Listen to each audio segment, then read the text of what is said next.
दोस्तों आज की वीडियो में हम एक्सेल के कुछ बेसिक फार्मूलाज डिस्कस करेंगे। जैसा कि नंबर 1 पे है सम, नंबर 2 पे है सब्ट्रैक्शन, नंबर 3 पे है मल्टीप्लिकेशन, नंबर 4 पे है डिवाइड, नंबर 5 पे है परसेंटेज और नंबर 6 पे है एवरेज। तो चलिए स्टार्ट करते हैं। तो सम को एक्सेल के अंदर सम फाइंड करने के मैं आपको 3 तरीके एक्सप्लेन करने जा रहा हूँ। तो ये आपके सामने एक डाटा सेट दिया गया है जिसमें कुछ आइटम्स दी गई हैं एक तरफ, जैसा कि ये लैपटॉप्स हैं, स्मार्टफोन्स हैं, और आगे 3 महीने की उन आइटम्स की सेल दी गई है, मई के महीने में, जून के महीने में और जुलाई के महीने में। जैसे फॉर एग्जांपल ये जो लैपटॉप्स हैं ये मई के महीने में 180 सेल हुए हैं। इसी तरह से स्मार्टफोन मई के महीने में कितने सेल हुए वो लिखा गया है, टैबलेट कितने सेल हुए। तो हमने करना ये है कि हर आइटम की महीनों के हिसाब से टोटल सेल कैलकुलेट करनी है सम के फार्मूले को यूज़ करते हुए।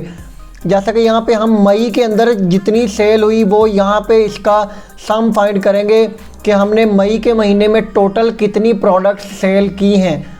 तो इसके लिए यहाँ पे जिस भी फील्ड में या बॉक्स के अंदर हमने इसका सम फाइंड करना है वहाँ पे आके डबल क्लिक करना है। अभी हम सबसे पहला तरीका, ये जो 3 तरीके हैं यूजिंग एक्सेल में सम फाइंड करने के, उनमें जो सबसे पहला तरीका है वो है यूजिंग सम फार्मूला, यानी कि सम के फार्मूले के ज़रिए। तो चलिए अभी हम फाइंड करते हैं। तो इसके लिए यहाँ पे डबल क्लिक करना है, उसके बाद हमने फार्मूला लिखना स्टार्ट करना है। सबसे पहले हमने अपने कीबोर्ड से टाइप करना है इज़ इक्वल टू, उसके बाद हमने लिखना है SUM सम, और उसके बाद हमने कीबोर्ड से टैब का बटन प्रेस करना है, और उसके बाद अब हमने यहाँ पे अपना वो डाटा की रेंज सेलेक्ट करनी है। तो मैं यहाँ से डिसेलेक्ट करना है, सबसे पहले यहाँ पे क्लिक कर देना है, उसके बाद शिफ्ट दबा के अपने कीबोर्ड से ये कॉलन लिखना है, कॉलन, और उसके बाद जहाँ पे ये एंड हो रहा है वहाँ पे सिलेक्ट कर देना है, यानी कि ये पूरा डाटा हमने सिलेक्ट कर लिया। या फिर हम ऐसे माउस से भी इसको ड्रैग करके सिलेक्ट कर सकते थे। और ये अभी हमारे डाटा की रेंज सिलेक्ट हो चुकी है, और अभी बस कीबोर्ड से इंटर दबा देना है, और ये देखें हमारा टोटल इसका सम आ गया है। यानी कि मई के महीने में हमारी ये जो सारी प्रोडक्ट्स हैं वो टोटल 830 सेल हुई हैं। अब हमें अगले जून के महीने में कैलकुलेट करना है कि हमने टोटल कितनी सेल की। तो उसके लिए हम यहाँ पे डबल क्लिक करके ऐसे सम वाला फार्मूला नहीं लगाएंगे, बल्कि मैं आपको उसका एक आसान तरीका बताता हूँ। वो ये कि क्योंकि हमने ये सम फार्मूला इस फील्ड में लगा दिया है, तो अब हम यहाँ पे इसको कंट्रोल C से कॉपी कर लेंगे और आगे यहाँ पे ले जाके कंट्रोल V से पेस्ट कर देंगे। तो वही फार्मूला आगे पेस्ट हो चुका है। या फिर इससे भी ज़्यादा आसान तरीका आपको अब बताता हूँ कि आगे कैसे लेके जाना है। तो मैं अभी इसको कंट्रोल Z से अंडू कर रहा हूँ। आगे आपको ले जाने का दूसरा तरीका ये है कि हम यहाँ पे ये जो फील्ड है जहाँ पे हमने पहले सम फाइंड की है उसके बिल्कुल नीचे वाले लेफ़्ट साइड के ऊपर ये जो कॉर्नर है वहाँ पे माउस लेके आना है। आपने ध्यान से देखना है, ये जब ये ब्लैक हो रहा है तो यहाँ पे मतलब इसको इस कॉर्नर से पकड़ना है और आगे माउस की क्लिक को दबा के रखना है और इसको ड्रैग करना है आगे। जब आगे वाले फील्ड में लेके आए तो ये देखें वो फार्मूला खुद ब खुद आगे आ चुका है। और इसी तरह से हमने ड्रैग करके जितने भी आगे फील्ड हों, हम जितने भी कॉलम्स में लेके जाना चाहें हम लेके चले जाएंगे। तो ये देखें ये हर मंथ के ऊपर ये फार्मूला अप्लाई हो गया है और हमारी हर महीने की टोटल सेल निकल के आ गई है। अब हम बात करते हैं कि हमने दूसरे तरीके से सम कैसे फाइंड करना है, जो कि है यूजिंग ऑटो सम वाला। तो इसके लिए मैं इन वैल्यूज़ को एक बार यहाँ से रिमूव कर देता हूँ। तो उसके लिए हमने क्या करना है कि जिस भी फील्ड के अंदर हम सम की वैल्यू को डिस्प्ले करवाना चाहते हैं उसको एक बार बस एक क्लिक करके सिलेक्ट कर देना है। सिलेक्ट करने के बाद आपने ये ऊपर ऑप्शंस में आना है। तो ये देखें आपको यहाँ पे ऑप्शन मिल रहा है ऑटो सम का, बस इसके ऊपर क्लिक कर देना है। जैसे ही मैंने क्लिक किया तो ये देखें ये सारा डाटा सिलेक्ट होके आ गया है। अभी बस कीबोर्ड से इंटर दबाना है और ये देखें हमारे सामने इसका सम आ चुका है। बिल्कुल इसी तरह से आगे वाले में भी सिलेक्ट करना है, उसके बाद ऑटो सम पे क्लिक करना है, ये डाटा सेलेक्ट होके आ गया और इंटर दबा देना है और ये देखें हमारा सम कैलकुलेट होके आ गया। अब उसके आगे वाला बिल्कुल हम इसी तरह से भी कर सकते हैं कि इसको सिलेक्ट कर दें, ऑटो सम पे क्लिक कर दें, या फिर ये जो सम वाला फार्मूला है इसको ही हम आगे ड्रैग कर लें तो भी ठीक है। तो ये हो गए 2 तरीके जिनसे हम सम फाइंड कर सकते हैं। तो अभी हम बात करते हैं तीसरे तरीके की। अभी मैं इस डाटा को यहाँ से दोबारा से रिमूव कर देता हूँ। तो उसके बाद तीसरा तरीका है यूजिंग शॉर्टकट की। तो उसके लिए हम जिस भी फील्ड के अंदर सम की वैल्यू को डिस्प्ले करवाना चाहते हैं उसको एक बार सिलेक्ट कर लेना है। उसके बाद अपने कीबोर्ड से आल्ट प्रेस करना है और आल्ट के साथ इज इक्वल टू, तो उससे भी ये हमारा डाटा सारा सिलेक्ट हो चुका है और उसके बाद इंटर दबा देना है। तो ये देखिए सम आ चुका है। आपको दोबारा से आगे वाले फील्ड में दिखाता हूँ। जैसे मैंने एक बार इसको सिलेक्ट कर लिया, उसके बाद कीबोर्ड से दबाना है आल्ट की और इज इक्वल टू, तो ये डाटा सिलेक्ट हो गया। उसके बाद इंटर दबाना है तो ये सम फाइंड होके आ चुका है। और उसके बाद इसको ही आगे ड्रैग कर लेना है। जितनी बार भी आगे ड्रैग कर लेंगे तो सारी वैल्यूज़ का सम निकल के आ जाएगा। तो ये तीनों तरीक़ों से मैंने आपको सम फाइंड करने का तरीका सिखा दिया। अब ये तो हमने सम लिया है ऐसे कॉलम्स का कि ये जो मई के महीने की टोटल सेल का, जून के महीने की। अब हम बात करते हैं कि अगर हमने रो का सम लेना हो, जैसे मिसाल के तौर पे ये जो लैपटॉप्स हैं ये मई के अंदर 180 सेल हुए हैं, जून के अंदर इतने सेल हुए हैं, जुलाई के अंदर इतने सेल हुए हैं। तो अगर हमने ये फाइंड करना हो कि सिर्फ लैपटॉप टोटल कितने सेल हुए हैं इन 3 महीनों के अंदर, उनका सम यहाँ पे आ जाना चाहिए। तो इसके लिए हम कैसे सम फाइंड करेंगे? बिल्कुल यही तीनों तरीके इनके ऊपर भी अप्लाई हो जाएंगे। तो उसके लिए जैसे मिसाल के तौर पे मैं यहाँ पे क्लिक करूँगा और उसके बाद ऑटो सम के ऊपर क्लिक करूँगा तो ये देखें ये रो सेलेक्ट हो चुकी है और उसके बाद इंटर दबा देना है तो ये सम आ चुका है इस रो का, यानी कि सिर्फ लैपटॉप्स का टोटल होके आ चुका है। और अब उसके बाद क्या करना है, दोबारा से इसको यहाँ पे रो को सिलेक्ट करने की कोई ज़रूरत ही नहीं है। ये जो सम वाला फार्मूला यहाँ पे अप्लाई हो चुका है, इसको इसके नीचे वाले कॉर्नर से पकड़ना है, ऐसे ड्रैग करना है नीचे की तरफ और ऐसे एंड तक ड्रैग कर दूंगा तो ये सारा सम होके आ गया है। और यहाँ पे ग्रैंड टोटल भी आ गया है, जहाँ पे हमारी टोटल ये जो जितनी भी प्रोडक्ट्स हैं ये टोटल 3 महीनों के अंदर इनकी सारी सेल का ये ग्रैंड टोटल यानी कि 2800 टोटल ग्रैंड टोटल भी होके आ चुका है। तो अब हम बात करते हैं कि हम एक्सेल के अंदर सब्ट्रैक्शन कैसे फाइंड कर सकते हैं। यानी कि आपको सामने एक डाटा की एग्जांपल दी गई है, कुछ ये प्रोडक्ट्स हैं जैसे कि लैपटॉप्स हैं, स्मार्टफोन्स हैं, टैबलेट्स वगैरह हैं और ये इनकी यूनिट जो हमने प्रोड्यूस की है टोटल वो है लैपटॉप के 500 यूनिट हैं, स्मार्टफोन्स के हैं और उनमें से जो हमने यूनिट सेल हो चुके हैं उनका भी एक कॉलम दिया गया है। 320 सेल हो चुके हैं लैपटॉप्स, आगे स्मार्टफोन्स 450 सेल हो चुके हैं।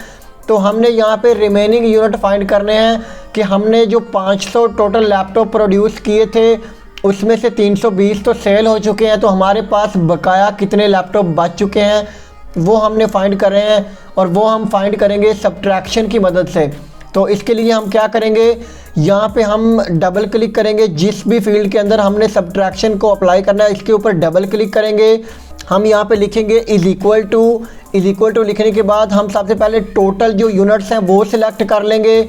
उसके बाद हम कीबोर्ड से माइनस इंटर करेंगे और उसके बाद जितने यूनिट सेल हो चुके हैं वो सिलेक्ट करेंगे और उसके बाद इंटर पे क्लिक कर देंगे। तो ये हमारे पास टोटल रिमेनिंग यूनिट्स आ गए हैं, यानी कि हमारा सब्ट्रैक्शन का फार्मूला अप्लाई हो चुका है, आप ये ऊपर देख सकते हैं।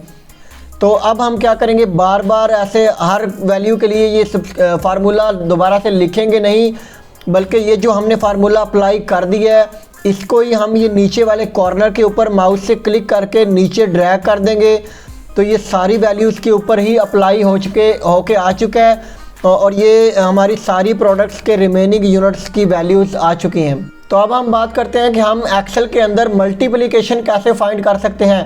तो इसके लिए आपके सामने ये एक डाटा दिया गया है जिसके अंदर कुछ आइटम्स हैं और हमने फाइंड करना है सेल रेवेन्यू, यानी कि हमने कुछ प्रोडक्ट्स सेल किए हैं, जैसे कि लैपटॉप्स के हमने 15 यूनिट सेल किए हैं और हर यूनिट की प्राइस $800 है। तो हमने ये फाइंड करना है कि हमें टोटल रेवेन्यू कितना मिला एक एक प्रोडक्ट का। जब 15 लैपटॉप सेल किए हैं, एक लैपटॉप की प्राइस $800 है, तो हमें लैपटॉप से कितना रेवेन्यू मिला, इसी तरह से आगे हमें स्मार्टफोन से कितना रेवेन्यू मिला, हमें आगे टैबलेट से कितना रेवेन्यू मिला। तो ये हम सब कुछ फाइंड कर सकते हैं यूजिंग मल्टीप्लिकेशन फार्मूला। तो इसके लिए हम यहाँ पे जिस जगह पे हमने वो शो करवाना है मल्टीप्लिकेशन का रिज़ल्ट, उसके ऊपर डबल क्लिक करना है। उसके बाद फार्मूला लिखना स्टार्ट करना है। सबसे पहले टाइप करना है इज इक्वल टू, उसके बाद हमने करना ये है कि जितने भी यूनिट सेल हुए हैं उनको हमने मल्टीप्लाई कर देना है एक यूनिट की प्राइस के साथ। मिसाल के तौर पे टोटल यूनिट जो सेल हुए हैं मैं इसको सिलेक्ट करता हूँ।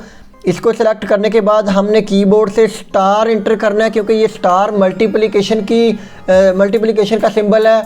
और उसके बाद जितने भी पर यूनिट प्राइस है उसको सिलेक्ट करना है। तो और उसके बाद कीबोर्ड से इंटर दबा देना है। तो ये देखें, ये टोटल रेवेन्यू निकल के आ चुका है।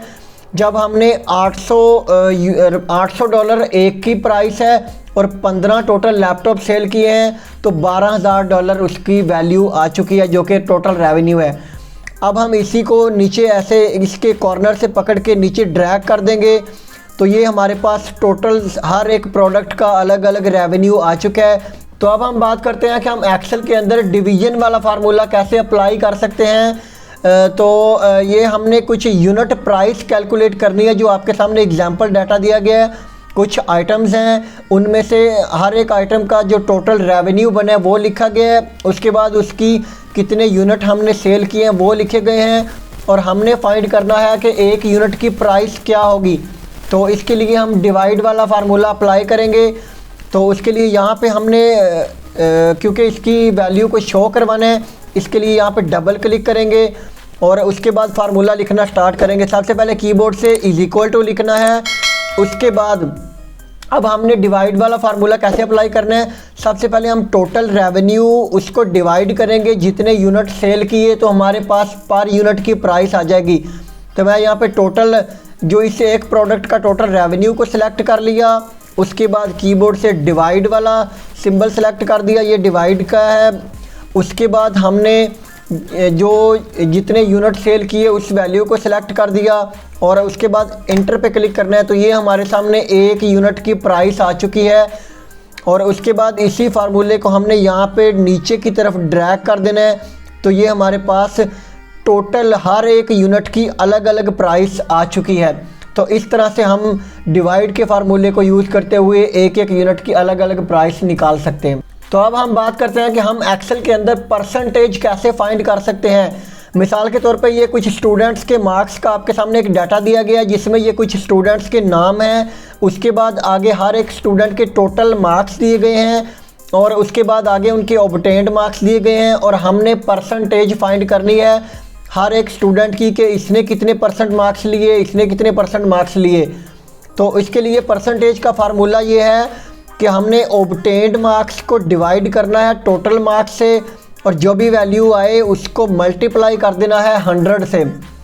तो यहाँ पे हम अप्लाई करते हैं। सबसे पहले हमने डबल क्लिक करना है और फार्मूला लिखना स्टार्ट करना है। तो इसके लिए यहाँ पे कीबोर्ड से = लिखना है। उसके बाद हमने ऑब्टेन्ड मार्क्स को सिलेक्ट करना है। उसके बाद डिवाइड वाले बटन पे क्लिक करके ये लिखना है और उसके बाद टोटल मार्क्स को सिलेक्ट कर देना है। तो सबसे पहले हम सिर्फ ये ही डिवाइड कर लेते हैं, ऑब्टेन्ड मार्क्स को टोटल मार्क्स से डिवाइड कर लेते हैं और उसके बाद एंटर पे क्लिक कर देना है। तो ये देखें कुछ इस तरह से हमारे सामने आ चुका है, लेकिन अभी ये परसेंटेज एग्जैक्ट फॉर्म में नहीं है। तो इसका बड़ा आसान तरीका है, उसके लिए आपको ये ऊपर एक परसेंटेज का ऑप्शन मिलेगा। जब हम इसके ऊपर क्लिक करेंगे, क्योंकि ये अभी अप्रॉक्सीमेटली में आएगा, इसको अगर हम 100 से मल्टीप्लाई भी करते हैं तो ये 89.72 इस तरह की परसेंटेज आएगी। लेकिन अगर हम इस परसेंटेज के ऊपर क्लिक कर देंगे तो ये देखें ये एग्जैक्ट 90% उसने शो कर दिया है।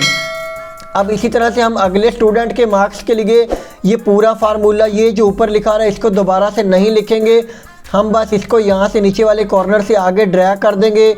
तो ये हर एक स्टूडेंट की अलग अलग परसेंटेज निकल के आ चुकी है। तो इस तरह से हम एक्सेल में परसेंटेज फाइंड कर सकते हैं। तो अब हम बात करते हैं कि हम एक्सेल में एवरेज कैसे फाइंड कर सकते हैं। ये हमारे सामने एक डाटा दिया गया है जिसमें कुछ स्टूडेंट्स हैं, उनके डिफरेंट सब्जेक्ट्स के अंदर मार्क्स दिए गए हैं और हमने फाइंड करना है कि इस स्टूडेंट ने एक एक स्टूडेंट के हम अलग अलग से सब्जेक्ट्स के हिसाब से भी एवरेज फाइंड करेंगे और स्टूडेंट्स के हिसाब से भी एवरेज फाइंड करेंगे। यानी कि सबसे पहले अगर हम बात करें कि ये जो एक स्टूडेंट है अली, इसके मैथ में इतने मार्क्स हैं, साइंस में इतने हैं, इंग्लिश में इतने हैं, तो इस स्टूडेंट के हर सब्जेक्ट में एवरेज मार्क्स कितने हैं। तो एवरेज फाइंड करने के लिए दो तरीके हैं। पहला तरीका है यूजिंग फार्मूला और दूसरा तरीका है यूजिंग ऑटो मेथड। तो पहले मैं आपको फार्मूले से दिखाता हूँ। इसके लिए हमने यहाँ पे आके डबल क्लिक करना है, जिस जगह पे हमने एवरेज शो करनी है डबल क्लिक कर दिया। अब फार्मूला लिखना स्टार्ट करता हूँ। सबसे पहले कीबोर्ड से लिखना है इज़ इक्वल टू, उसके बाद ए वी एवरेज क्योंकि लिखना है तो ए वी, जैसे मैंने ए वी ई ही लिखा है और नीचे ये देखें एवरेज लिखा आ गया। अब मैं कीबोर्ड से इसको नीचे कर लेता हूँ, एवरेज आ गया। यहाँ पे लाके कीबोर्ड से टैब इंटर करना है। टैब इंटर करने के बाद अब हमने डाटा की रेंज सिलेक्ट करनी है कि किस डाटा का हमने एवरेज फाइंड करना है। तो मैं यहाँ पे इसका जो पहला सब्जेक्ट है अली स्टूडेंट का पहला सब्जेक्ट सिलेक्ट कर दिया। उसके बाद कीबोर्ड से कॉलन इंटर करना है और उसके बाद उसका लास्ट वाला सब्जेक्ट। तो ये उस स्टूडेंट के सारे सब्जेक्ट सिलेक्ट होके आ चुके हैं और उसके बाद कीबोर्ड से बस इंटर कर देना है। तो ये उस स्टूडेंट की एवरेज आ गई कि ये स्टूडेंट 88.33% एवरेज है इसकी हर सब्जेक्ट में। इसी तरह से बस हम इसको नीचे ड्रैग कर देंगे तो ये सारे स्टूडेंट्स की एवरेज आ चुकी है। लेकिन अगर हम एक सब्जेक्ट की एवरेज निकालना चाहें कि एक सब्जेक्ट है मैथ, इसके अंदर अली ने इतने मार्क्स लिए हैं, अगला जो स्टूडेंट है उसने इतने मार्क्स लिए हैं, तो इसकी एवरेज क्या आ रही है मैथ के अंदर सारे स्टूडेंट्स की। तो इसके लिए अब मैं आपको दूसरे तरीके से सिखाता हूँ, ये जो ऑटो वाला है। तो इसके लिए यहाँ पे हम क्लिक कर देंगे जहाँ पे हमने रिज़ल्ट एवरेज का शो करना है, बस एक बार सिलेक्ट करना है और उसके बाद ये जो ऑटो सम वाला है इसके बिल्कुल साथ एक तीर का निशान बना हुआ है, हम इसके ऊपर क्लिक करेंगे और एवरेज का बटन हमें मिल जाएगा, हम इसके ऊपर क्लिक कर देंगे। तो ये हमारा डाटा सिलेक्ट होके आ चुका है और ये एवरेज का फार्मूला भी साथ में लग चुका है। अब हमने बस इंटर पे क्लिक करना है। तो ये देखें ये एवरेज आ रही है, सारे स्टूडेंट्स ने एवरेज जो मैथ है उसके अंदर 84.8 ये इतने एवरेज मार्क्स हैं सारे स्टूडेंट्स के। अब हमने इसी फार्मूला को आगे बाकी सब्जेक्ट्स के साथ ऐसे ड्रैग कर देना है। तो ये बाकी सब्जेक्ट्स के अंदर भी इनकी ये जो एवरेज निकल के आ चुकी है। इस वीडियो से कुछ भी नया सीखा तो वीडियो को लाइक ज़रूर कर दें और ऐसी और वीडियोस के लिए देखते रहिए सीखो यार यूट्यूब चैनल।